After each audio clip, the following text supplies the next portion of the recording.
For 17 years, she moved through the corridors of power in the Middle East like an invisible shadow. She photographed diplomatic congresses in Beirut, documented street demonstrations in Damascus, and interviewed political leaders in Cairo. Her Canadian journalist credential opened doors that remained hermetically sealed to other Westerners. Arab intelligence services knew her by the false name she had carried for almost 2 decades, trusted her photographic expertise, and respected her supposed professional neutrality. No one suspected that behind that elegant woman, with a warm smile and impeccable English, operated one of the most lethal agents in the modern history of espionage. The Cold War had transformed the Middle East into a chessboard where every move could trigger continental conflicts. Between 1950 and 1970, the region became the epicenter of a silent battle between powers that would never face each other directly in the open field. The United States financed allied regimes, while the Soviet Union armed national liberation movements. In this context, intelligence services developed increasingly sophisticated methods to infiltrate enemy organizations, eliminate strategic targets, and obtain information that could alter the balance of forces in the region. Espionage agencies discovered that women possessed significant operational advantages in predominantly masculine societies. They aroused fewer suspicions, had access to restricted social circles, and could establish relationships of trust more easily. Seduction became a tool as effective as conventional weapons, and some of the most successful operations of the time were conducted by female agents who combined personal charm with advanced military training. These methods were not new in the history of espionage, but they gained industrial dimensions during the Cold War. The protagonist of this investigation perfectly personified this new paradigm. Born into a family of European immigrants in South Africa, she grew up hearing accounts of ethnic persecutions and genocides that ravaged the continent at the beginning of the century. Her father had survived the pogroms that devastated Jewish communities in Eastern Europe, carrying emotional scars that would deeply influence his daughter's political formation. Her mother, of conservative Christian origin, tried to balance her paternal influences with traditional values, but the young woman demonstrated a natural inclination from an early age to question authorities and challenge social conventions. Her academic background in literature and languages revealed exceptional talents for memorization, imitation of accents, and cultural adaptation. University professors frequently commented on her impressive ability to absorb linguistic nuances and reproduce social behaviors of different ethnic groups. These skills, initially developed for academic purposes, would later attract the attention of recruiters specializing in identifying candidates for long-term infiltration operations. The recruitment process began subtly during her teaching years. She was teaching history and geography in a secondary school when she began receiving invitations to seminars on international relations and regional security. The organizers of these events demonstrated disproportionate interest in her opinions about conflicts in the Middle East and asked specific questions about her willingness for prolonged travel to unstable regions. Gradually, the invitations evolved into more concrete proposals involving freelance journalistic work in Arab countries. The transformation from teacher to operational agent did not happen overnight. For 2 years, she participated in intensive training that was officially part of investigative journalism and documentary photography courses. In reality, she learned combat techniques, encrypted communication methods, surveillance and counter-surveillance tactics, in addition to protocols for the elimination of human targets. Her first operational codename was carefully chosen to reflect her fictitious Canadian origins, complete with a detailed biography that included verifiable references in universities, local newspapers, and professional associations. Her first overseas missions focused on establishing journalistic credibility through legitimate reporting on political events in the Eastern Mediterranean. For 3 years, she published articles in specialized magazines, participated in academic conferences, and built a network of contacts that included diplomats, intellectuals, and political activists. This preparatory phase was fundamental to creating a solid identity that would withstand superficial investigations by hostile security services. The true espionage work began in 1963, when she received her first infiltration mission into Palestinian organizations operating from refugee camps in Lebanon. Her cover as an independent journalist interested in documenting humanitarian conditions provided privileged access to leaders who rarely spoke with foreigners. For 6 months, she photographed facilities, mapped command structures, and identified supply routes used to smuggle weapons and explosives. The quality of the information she was able to obtain exceeded the expectations of her superiors. Unlike other agents who depended on sophisticated equipment or financial bribes, she mainly used personal charisma and journalistic competence to gain the trust of her targets. Her reports were regularly published in Western newspapers, lending additional authenticity to her coverage and allowing her to return to the same regions without arousing suspicion. During the following decade, she perfected operational methods that would become a reference in international espionage manuals. Her infiltration techniques combined meticulous preparation with creative improvisation, allowing her to quickly adapt to unforeseen situations without compromising her false identity. Each mission was preceded by months of study of local customs, regional dialects, and specific political dynamics of the area of operation. She memorized family genealogies, fictitious personal histories, and biographical details that could be verified by cautious investigators. Her expertise in photography was not merely decorative. The cameras she carried contained secret compartments for communication equipment, microfilms, and chemical substances that could be used to neutralize human targets. Interchangeable lenses concealed miniaturized recording devices, while specialized flashes emitted coded light signals for communication with other agents. The photographic laboratory she maintained in her apartment in Paris served as an operations center to process collected intelligence and prepare falsified documents. Her main targets were leaders of terrorist organizations planning attacks against Western interests in the Middle East. The elimination of these individuals required extraordinary patience, as many lived in constant motion and rarely remained in the same location for more than a few weeks. She developed long-term relationships with people close to her targets, gradually infiltrating internal circles until she gained direct access to her victims. The preferred method for eliminations involved toxic substances that simulated natural deaths or accidents.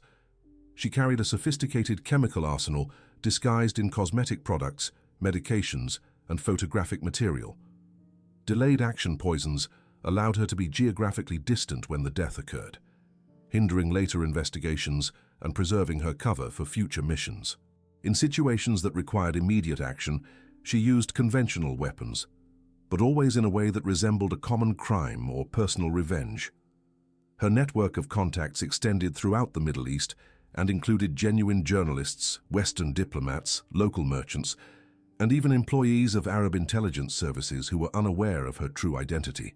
These relationships provided additional cover for her activities and access to privileged information about suspect movements and operational plans of hostile organizations.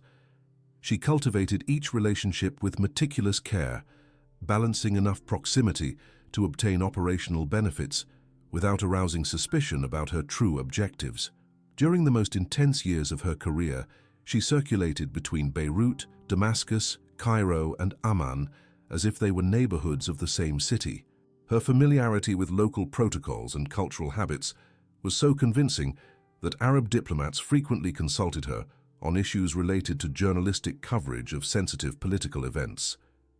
This institutional credibility represented the ultimate success of a long-term infiltration operation. The logistical complexity of maintaining multiple false identities required sophisticated coordination with support teams based in Europe. Travel documents were regularly updated, financial histories were fabricated to justify her spending patterns, and personal correspondence was generated to sustain fictitious relationships with non-existent family and friends. Every detail of her false life was carefully monitored and adjusted to ensure consistency over the years. Her genuine journalistic reports on regional conflicts gained international recognition, lending additional prestige to her coverage. Editors of respected publications competed for her articles, which combined sophisticated political analysis with privileged access to sources normally inaccessible to Western journalists. This legitimate professional success strengthened her false identity and provided plausible justifications for her frequent trips to unstable regions. The emotional isolation inherent in espionage work began to take its psychological toll during the central years of her career. Maintaining superficial relationships with everyone around her, including people she genuinely considered friends, generated a profound loneliness that she compensated for through obsessive dedication to work. Her personal letters, intercepted years later by investigators, revealed an intelligent woman struggling to preserve her humanity amidst a universe of lies and violence. The 1970s brought significant transformations in the geopolitical landscape of the Middle East that would deeply affect intelligence work in the region. The intensification of Arab-Israeli conflicts, combined with the emergence of international terrorist movements, created an increasingly dangerous operational environment for infiltrated agents. Palestinian organizations developed sophisticated counterintelligence systems, becoming more cautious with Western journalists and implementing rigorous protocols to verify the backgrounds of foreign visitors. In this more challenging context, she received the most important mission of her career: to locate and eliminate one of the main architects of the terrorist attacks that shook the world during the Munich Olympic Games.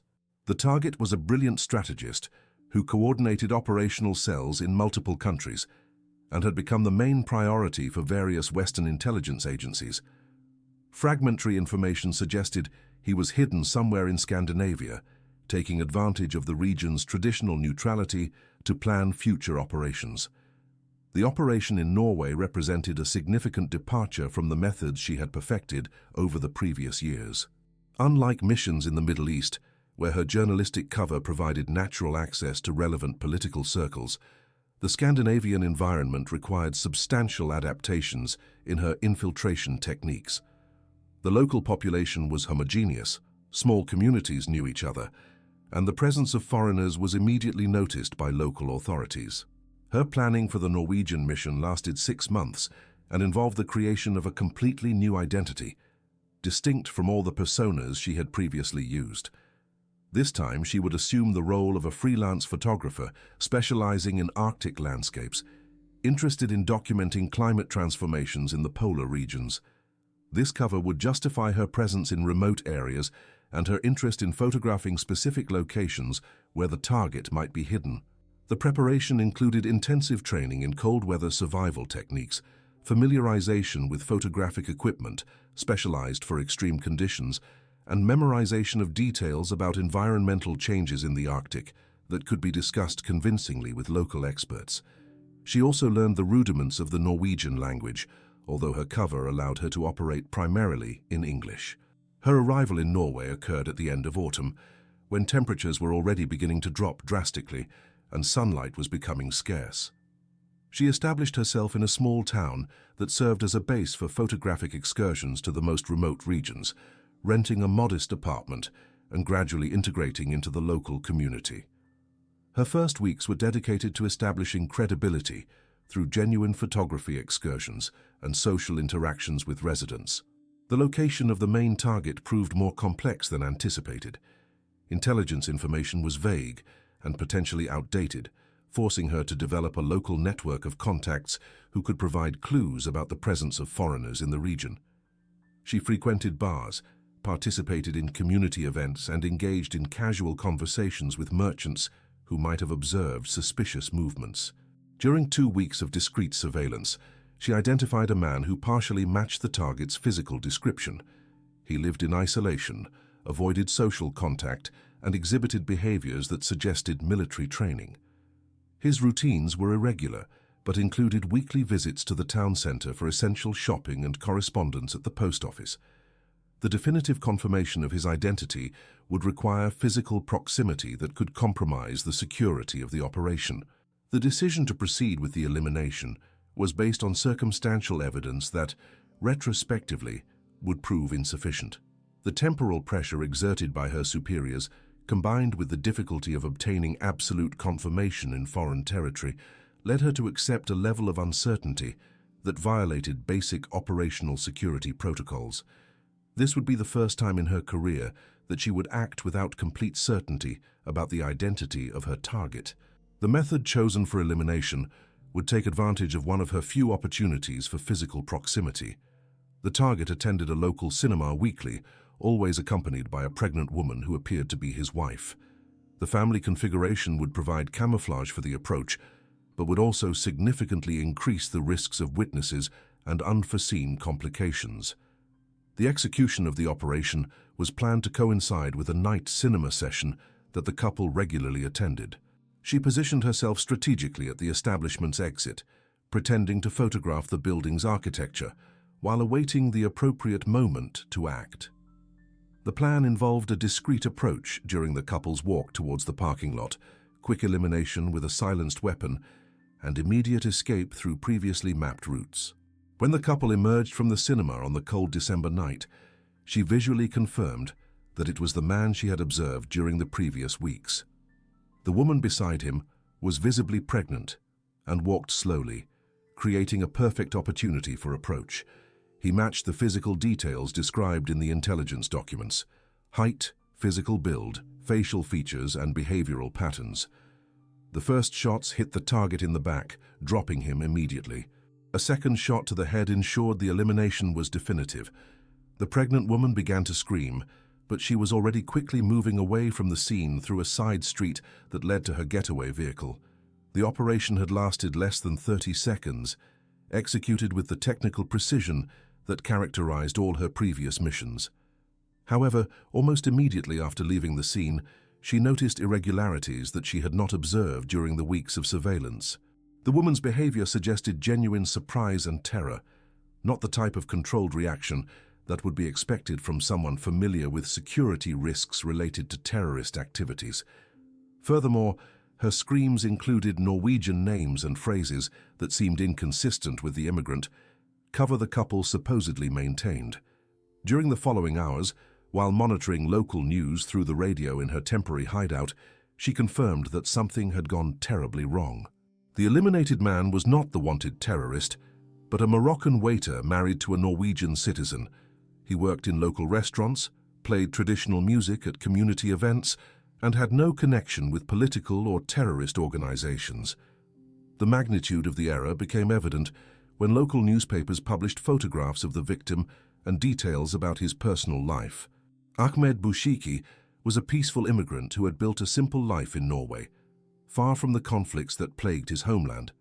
His wife was expecting the couple's first child, and they planned to expand a small catering business they operated on weekends. The police investigation began immediately and proved to be much more sophisticated than she had anticipated. Norwegian authorities had limited experience with political assassinations, but compensated for this deficiency through extreme meticulousness in evidence collection and analysis of suspicious patterns. They quickly identified inconsistencies in the presence of multiple foreigners in the small town during the period leading up to the murder. Records from hotels, car rental companies, and telephone companies were systematically analyzed to identify anomalous activities. The discovery that several tourists had arrived in the city within a concentrated period, using documents from different countries but demonstrating similar behavioral patterns, raised suspicions about a coordinated foreign intelligence operation. Her own cover, carefully constructed over weeks, began to crumble under intensive scrutiny. Investigators discovered discrepancies between her statements about photographic projects and the equipment she actually used. Forensic analysis of her films revealed images that did not correspond to the artistic objectives she had declared, including photographs of escape routes and strategic observation points. The psychological pressure of maintaining her false identity while being subjected to daily interrogations by competent investigators began to affect her performance. For the first time in almost 2 decades of clandestine operations, she felt her control over the situation was slipping away. The security protocols she had memorized for capture situations presumed operations in countries with less rigorous judicial systems and less sophisticated investigation methods. The discovery of specialized equipment in her apartment, including modified cameras and chemical substances unrelated to conventional photography, provided definitive evidence that she was involved in espionage activities. High-quality forged documents, money in multiple currencies, and coded technical manuals confirmed that the Norwegian authorities had captured a professional foreign intelligence agent. The official detention occurred on a foggy January morning when Norwegian investigators finally gathered enough evidence to formalize criminal charges. She was found in her temporary apartment, methodically organizing the destruction of documents that could compromise other aspects of the operation. The arrival of the police did not completely surprise her, as she had noticed increasing signs of surveillance during the previous days. The initial interrogation revealed the extent of knowledge that Norwegian authorities had accumulated about her activities. They possessed detailed timelines of her movements, surveillance photographs documenting contacts with other suspects, and technical analyses of seized equipment demonstrating functionalities incompatible with conventional photography. The quality of the investigation surprised even an experienced operative accustomed to evaluating the competencies of different security services. During weeks of interrogations, she consistently maintained her cover story, insisting that she was a freelance journalist inadvertently involved in events she did not fully understand. This strategy had worked in previous situations when captured by less prepared authorities, but she was now facing investigators who possessed sophisticated forensic evidence and access to international databases. The discovery of her true identity represented a decisive moment in the investigation. Comparative analyses of fingerprints and biometric characteristics revealed significant discrepancies between the documentation she carried and records filed in international databases. Investigators discovered that Patricia Roxborough, the Canadian journalist she claimed to be, was a completely fabricated identity with no corresponding official records. The exposure of her real name in international news transformed a local incident into a diplomatic scandal of global proportions. Sylvia Raphael instantly became known as the Mossad agent involved in the mistaken assassination on Norwegian territory. Her photograph was published in newspapers in dozens of countries, destroying decades of clandestine work and compromising future operations that depended on her anonymity. The international reaction to the case was divided between condemnation of the violation of Norwegian sovereignty and understanding of the pressures faced by Israel during the period of intensified international terrorism. Arab countries used the incident to criticize Israeli methods of combating terrorism, while Western allies maintained cautious support but avoided specific public comments about Mossad operations. Israel initially denied any involvement in the operation, maintaining the traditional policy of neither confirming nor denying intelligence activities abroad. However, documentary evidence discovered during the Norwegian investigation made these denials unsustainable. Diplomatically, the Israeli government found itself in an extremely delicate position, forced to balance the protection of its agents with the preservation of important international relationships. The journalistic coverage of the case initially focused on the technical competence of the intelligence operation, but gradually shifted to ethical questions related to the use of selective assassinations as an instrument of foreign policy. International security analysts publicly debated the legitimacy of clandestine operations in neutral countries and the risks of normalizing extraterritorial state violence. Her own legal situation became the subject of complex diplomatic negotiations between Israel, Norway, and other interested countries.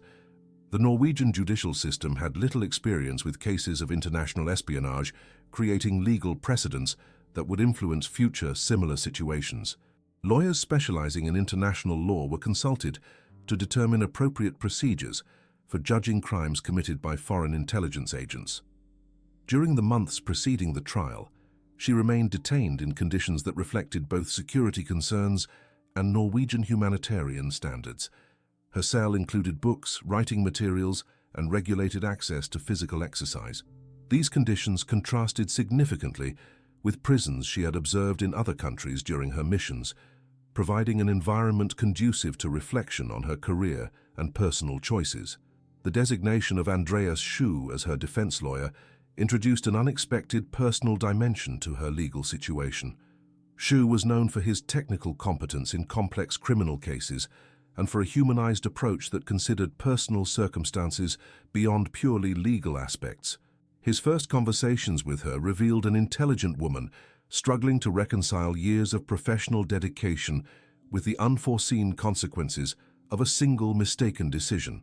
The relationship between Sylvia and Andreas Schuh gradually developed through prolonged conversations about her legal situation and future prospects.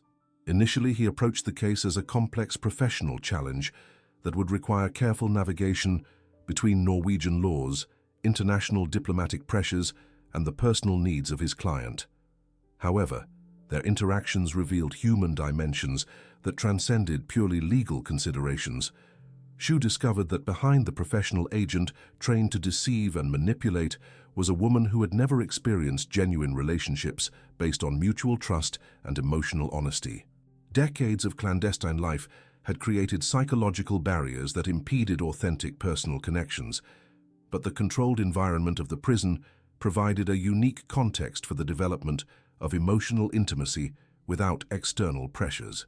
During the trial, evidence presented by the prosecution meticulously documented the extent of her espionage activities over the previous years. Norwegian investigators had cooperated with colleagues from other countries to track her movements through multiple false identities, revealing a consistent pattern of infiltration into sensitive political organizations. The quality of the documentation surprised international observers accustomed to espionage cases with fragmented evidence. The defense strategy elaborated by Schuh focused on contextualizing her actions within the international terrorism environment that characterized the post-Munich period.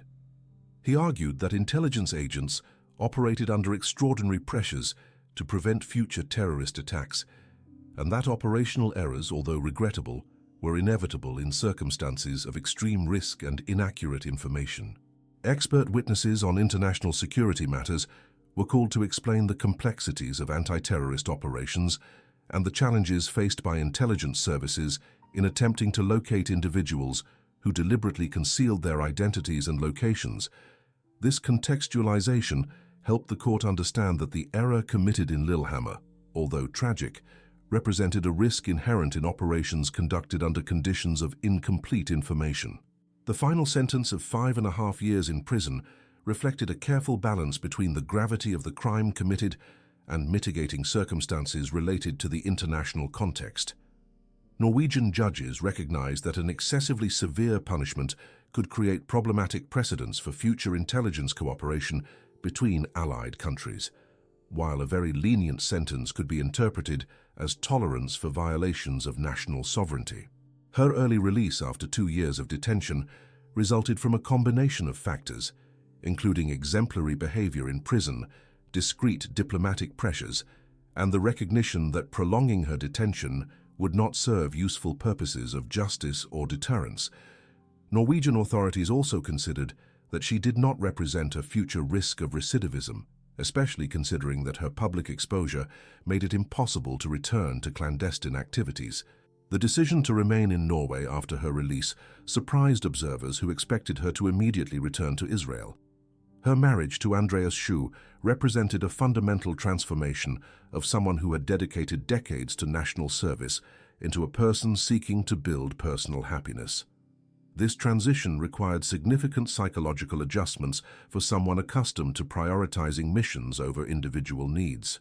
During her final years in Norway, she experienced for the first time in her adult life the tranquility of relationships based on complete honesty. There were no false identities to maintain, invented stories to remember, or secret missions to execute. This simplicity, initially disconcerting for someone accustomed to constant complexity, gradually became a source of deep contentment. The couple eventually decided to move to Israel, where she could reconnect with the culture and language that had influenced her initial political formation. Her reception in the country was complex, balancing recognition for years of dedicated service with understanding of the circumstances that led to the end of her operational career. She was offered administrative positions within Mossad, but refused opportunities that might take her away from the domestic life she had discovered in Norway. Her final years were dedicated to activities that provided personal satisfaction without compromising national security. She worked as a translator, helped recent immigrants adapt to Israeli society, and occasionally collaborated with academics studying the history of modern intelligence. These activities allowed her to use skills developed during her operational career for constructive and public purposes. The diagnosis of cancer in her final years was faced with the same determination that had characterized her most dangerous missions. She fought the disease with constant support from Andreas, maintaining a dignity and emotional strength that impressed doctors and friends. Her death in 2005 ended an extraordinary life that had transitioned from youthful idealism through international espionage to domestic contentment. Sylvia Raphael's legacy transcends her career as an intelligence agent to represent broader issues about personal sacrifice, national service, and the possibility of redemption after profound errors. Her story illustrates both the potential and limitations of human intelligence work, demonstrating that even the most skillful operatives remain vulnerable to failures of judgment that can have lasting consequences. More importantly, her final transformation from spy to wife and ordinary citizen suggests that people can redefine their identities and find meaning in simplicity after decades of operational complexity.